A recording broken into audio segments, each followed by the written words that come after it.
আসসালামু আলাইকুম। Easy kitchen by সোনা চ্যানেলে আপনাদের স্বাগতম। আমি আজকে 2 কাপ আটা দিয়ে সুন্দর খাজাটা বানিয়ে দেখাবো। মুখে দিলে মিলে যায়, খেতে অনেক মজা। এখানে আমি 2 কাপ আটা নিয়েছি। 2 কাপ আটার সাথে 2 টেবিল চামচ তেল, 1 চামচ ঘি একসাথে হাত দিয়ে আটার সাথে ভালোভাবে মেখে নেব। আটাটা একদম ঝরঝরা করে নিতে হবে। আটাটা এখানে যত সুন্দর করে মেখে নেওয়া হবে, পিঠে খাজাগুলো খেতে তত মজা হবে, ক্রিস্পি হবে। মেখে নেওয়ার পর এখন আমি পানি দিয়ে ডো করে নেব। পানিটা বেশি ডোটা বেশি নরম হবে না, শক্ত হবে না, মিডিয়াম। এখন আমি 20 মিনিটের জন্য রেস্টে রেখে দেব। রেখে এখানে আমি তেলের মধ্যে কর্নফ্লাওয়ার নিয়েছি। কর্নফ্লাওয়ার আর তেল একটু মিক্স করে নিলে এরকম একটা মিশ্রণ হয়ে যাবে। মিশ্রণটা এখন আমি যে ডোটা করে রেখেছিলাম, এই ডোটা আগে 4 ভাগে ভাগ করে নিচ্ছি। তারপরে সমান সমান গোল গোল করে নেব। গোল গোল করে নেওয়া হয়ে গেলে এখন পাতলা পাতলা করে রুটি বেলে নিতে হবে। একদম পাতলা পাতলা করে রুটি বেলে নিচ্ছি।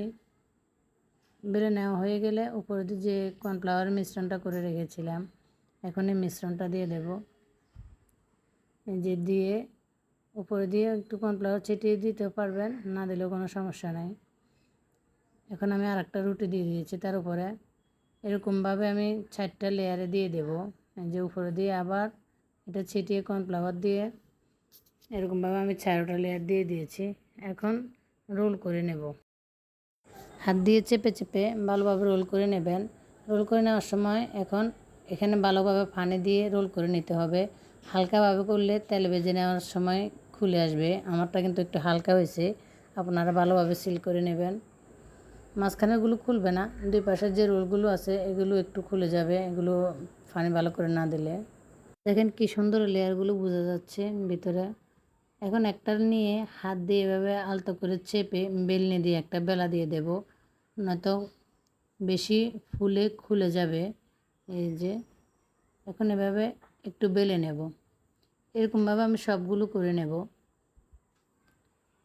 দেখেন আমার সবগুলো করা হয়ে গেছে। এখন তেলে ভেজে নেব। তেলটা হালকা গরম করে তারপরে দিয়ে দেব। বেশি গরমের মধ্যে দিলে উপরের যে লেয়ারটা আছে এটা তাড়াতাড়ি ক্রিস্পি হয়ে যাবে, ভিতরেরগুলো হবে না। এজন্য আস্তে আস্তে হালকাভাবে ভেজে নিয়ে পরে দেখেন কি সুন্দর ফুলে উঠেছে। ফুলে উঠলে এপিট ওপিট ভালো করে উল্টে দিতে হবে। এই যে আমার প্রথম আর লাস্টের লেয়ারটা খুলে গেছে, আর বাকিগুলো সুন্দর ফুলছে। এগুলো হয়ে গেছে, আমি উঠিয়ে নিয়েছি। কিছু খাওয়া হয়ে গেছে। এখন আর একটা লেয়ার ভেজে নিচ্ছি, দ্বিতীয় তারপরে এগুলো ভেজে নেব। এই যে এগুলো ভেজে নেওয়া হয়ে গেছে লালচে করে।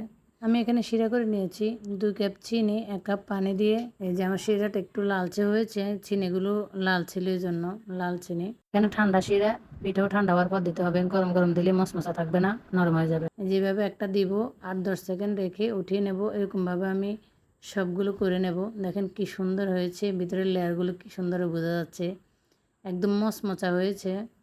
খেতেও মাশাআল্লাহ অনেক মজা হয়েছে। এভাবে একবার ট্রাই করে দেখবেন। উপরে ক্রিস্পি, ভিতরে রসালো, একেবারে মুখে দিলে মিলে যায়। আসসালামু আলাইকুম।